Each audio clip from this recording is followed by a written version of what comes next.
Sinoć sam sanjala svog deku. Njega već godinama više nema. Postavila sam mu sva ona pitanja koja su mi padala na pamet dok sam ocu svog deteta pričala o tome kakav je to čovek bio. Moj deka. Na svet često namrgođen, ali na svoje unuke neizmerno ponosan.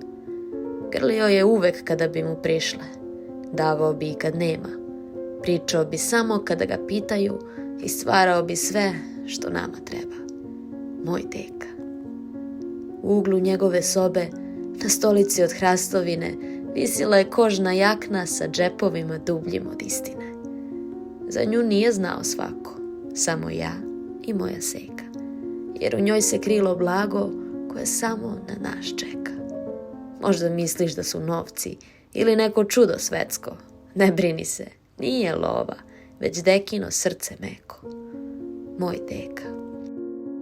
Na kraju sna, tik preno što alarm dreknu, okrenuh se prema seki i shvatih sve je prošlo. Nismo više na početku.